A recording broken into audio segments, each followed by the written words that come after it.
Welcome back to this channel. और आज का वीडियो में आपको मैं बताऊंगा कि डिसीजन ट्री इंडक्शन क्या होता है। तो सबसे पहला पॉइंट तो हमारा ये है कि डिसीजन ट्री, जैसे ही डिसीजन ट्री का नाम आता है तो हमारे सामने कुछ ग्राफिकल रिप्रेजेंटेशंस या कुछ ग्राफिकल ऑब्जेक्ट्स हमारे माइंड में आएंगे कि एक ट्री है हमारे पास, जिसके साथ कुछ लीव्स या कुछ रूट या नोड्स कुछ इस तरीके से कनेक्टेड हैं, they are connected to each other. तो डिसीजन ट्री इंडक्शन में इम्पॉर्टेंटली ये बोला गया है कि that is called data visualisation. जब भी हम डिसीजन ट्री इंडक्शन की बात करते हैं तो वहाँ पे हमारे लिए सबसे इम्पॉर्टेंट चीज़ ये है कि हमें डेटा विजुअलाइजेशन करना है, हमें डेटा को रिप्रेजेंट करना है इन डिफरेंट डिफरेंट पैटर्न्स।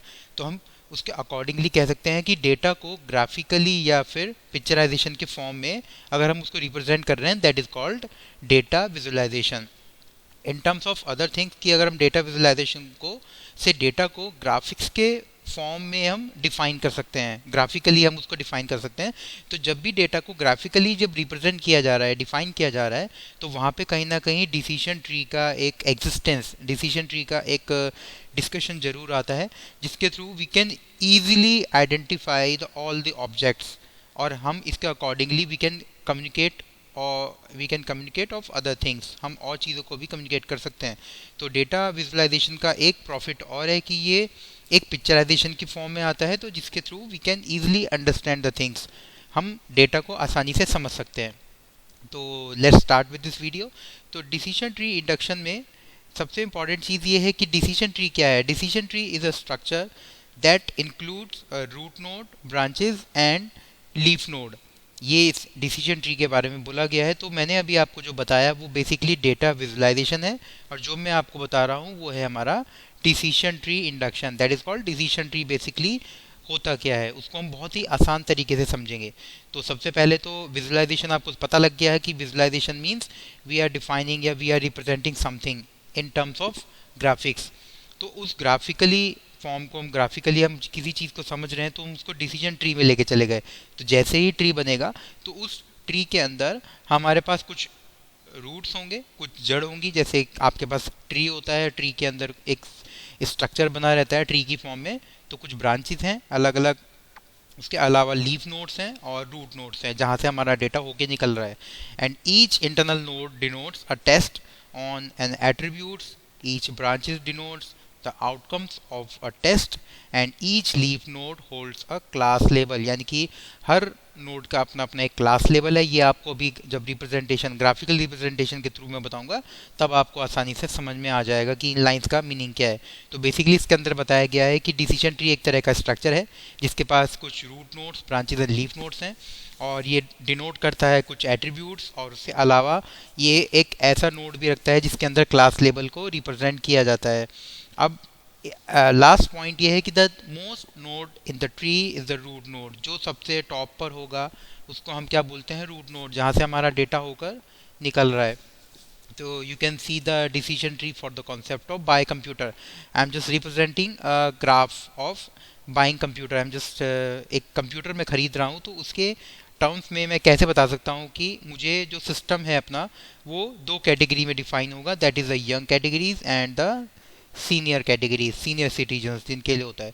तो डिसीजन ट्री डिडक्शन के बारे में ये भी बोला गया है कि डिसीजन ट्री एक तरह का फ्लो चार्ट है, एक तरह का फ्लो चार्ट स्ट्रक्चर है, जहाँ पर हमारे पास कुछ रूट्स नोड्स, लाइक हम हिंदी में बात करेंगे इसको कि ट्री में कुछ पंक्तियाँ, जड़ और कुछ शाखाएं होती हैं। इट मीन्स कुछ उसमें स्ट्रक्चर ऐसा कुछ डिफाइन हो रहा है कि उसमें रूट्स, लीफ निकल रहे हैं, एंड उसी के accordingly we can say the leaf node and branches. तो डिसीजन ट्री में जो सबसे टॉप पर होता है उसको हमने रूट नोड बोला है, as I discuss in previous slides. And every जो लीफ नोड होगी वो एक क्लास डिफाइन कर रही है। तो ये आप लोगों को दिख रहा है यहाँ पर एक एज है, ये हमारा रूट नोड है, उसके अकॉर्डिंगली यंग, सीनियर्स। अब जब भी हम यंग की बात करेंगे तो वो स्टूडेंट होगा या नहीं, या तो वो स्टूडेंट ही हो सकता है किसी क्लास का, या फिर वो XYZ कोई पर्सन हो सकता है। अगर स्टूडेंट होगा उस केसेस में नो एंड यस, यानी कि अगर स्टूडेंट होगा तो वो सिस्टम लेगा, अगर वो स्टूडेंट नहीं है या वो इंटरेस्टेड नहीं है अपना सिस्टम खरीदने के लिए, तो यहाँ पे डिसीजन नो हो जाएगा। ये तो यहाँ पर हमें एक ट्री के फॉर्म पे डिसीजन लेना है, इधर यस और नो। उसके अकॉर्डिंगली क्रेडिट रेंज होगी, क्रेडिट रेंज वो 20,000 तक ले सकता है तो एक्सीलेंट, अगर 20,000 तक नहीं ले सकता है तो फेयर डिसीजन होगा, यानी कि नो, वो मना कर देगा। उसके बीच में एक डिसीजन और बनाया है, that is a middle age, यानी कि यंग हो सकता है बिलो 20, या मिडिल एज हो सकता है 20 to 40, और अबव 40 तो that is the senior range. तो इसके accordingly we can understand the binary systems. तो एक डिसीजन ट्री का प्रयोग जो है, उसका जो यूज़ है वो डिसीजन मेकिंग के लिए भी किया जाता है। तो ज़्यादातर डिसीजन ट्री जो होते हैं वो बाइनरी होते हैं, और वी कैन से द एक पर्टिकुलर नोड केवल 2 चाइल्ड होते हैं, यानी कि अगर मैं बात करूँ इसकी, तो एक जो नोड है अपने वो 2 चाइल्ड उसको रखेगा, यानी कि वो दो, उसकी अंदर जो सब कैटेगरीज होंगी वो होंगी बाइनरी ट्री की। तो एक तरह से ये बाइनरी ट्री भी है क्योंकि ये 0 और 1 पे काम कर रहा है, इधर यस और नो। अब डिसीजन ट्री इंडक्शन एल्गोरिथम ये कहती है कि इसमें जो ये एल्गोरिथम है इसमें ये बताया गया है कि ये machine researcher name that is J Ross Quinlan in 1980 developed a decision tree algorithm that is known as ID3।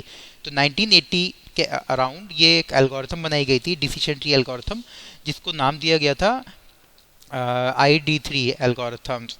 अब लेटर ऑन इसी पर्टिकुलर साइंटिस्ट के थ्रू जब he presented C4.5 which was the successor of ID3 का implementation था इस algorithm का, तो बाद में इनको क्या कर दिया गया, मर्ज कर दिया गया। दे adopt all these two according to the greedy approaches. So in this algorithms there is no backtracking and the tree are constructed in a top down recursive divide and conquer manner.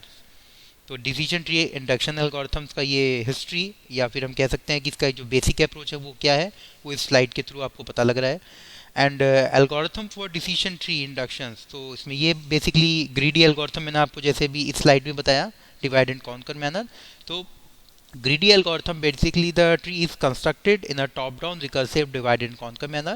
At start all the training examples are at the root and attributes are categorical and examples are partitioning recursively based on selective attributes. तो इस तरीके से we can understand the algorithm for decision tree induction. तो decision tree induction algorithm basically इन rules पर work करती है, इन रूल्स को वो फॉलो करेगी। एट द एंड जब कंडीशन को डिफाइन किया जा रहा है, condition for stopping partitioning, so we can say all sample for a given node belong to the same class and there are no remaining attributes for further partitioning. Majority voting is employed for classifying the leaf. So basically यहाँ पर हम root node, leaf node, इन सब को भी consider कर रहे हैं। तो you can see the algorithms, you can note it down. After that, after we are just considering the decision tree example, so decision tree example को जब मैं यहाँ पर समझ रहा हूँ तो मैं एक टेबल के बेस पर एक जो मेरा ट्रेनिंग डेटा सेट है, ट्रेनिंग डेटा सेट मेरा बाइंग कंप्यूटर्स पर है, बाइस अंडरस्कोर कंप्यूटर, तो उसके बिहाफ पर मैं क्या कर रहा हूँ, उस टेबल के बिहाफ पर मैं एक बाइनरी ट्री कंस्ट्रक्ट कर सकता हूँ, that is the resulting tree. तो आपने देखा होगा एज अबव अगर बिलो 30 या इक्वलेंट टू 30 है तो स्टूडेंट होगा, अगर 31 to 40 है तो यस, इट मीन्स कि वो या तो कोई पर्सन हो सकता है, कोई एम्प्लॉय हो सकता है, कोई XYZ पर्सन हो सकता है। अगर अबव 40 होगी तो उस केसेस में वो सीनियर सिटीजन हो सकता है। तो अब आप देखेंगे कि अगर बिलो 30 होगा तो उसका जो क्रेडिट रेटिंग पे डाउट आएगा। अगर 31 to 40 है तो क्रेडिट रेटिंग सेटिस्फैक्ट्री है, अगर बिलो 40 है तो क्रेडिट रेटिंग जो है उसके चांसेस ज़्यादा हैं कि वो ज़्यादा इन्वेस्ट कर सकता है। तो यहाँ पर हम एज के अकॉर्डिंग भी कंसिडर कर सकते हैं कि वो कितना इन्वेस्ट कर सकता है एक सिस्टम या एक कंप्यूटर को ख़रीदने के लिए। तो ये बेसिकली एक ट्रेनिंग डेटा सेट है। You can see all the entries in terms of age, income, student, credit ratings and buy computer. तो स्टूडेंट है if no and yes, credit rating अगर अच्छी है, एक्सीलेंट है, बट नो है। अब उसमें भी हमारे पास कंडीशन बहुत सारी हैं। तो अभी तो मैंने आपको फ़िलहाल इस वीडियो के थ्रू मैंने आपको बताया है कि डिसीजन ट्री कॉन्सेप्ट क्या कहता है और डिसीजन ट्री के अंदर हम बेसिकली एल्गोरिथम्स को कैसे समझ सकते हैं। उसका एक बेसिक कॉन्सेप्ट था, कुछ समथिंग कुछ अप्रोचेस थे, और उसके बेसिस पर ट्रेनिंग डेटा सेट के साथ मैं डिसीजन ट्री को कैसे कंसीडर कर सकता हूँ।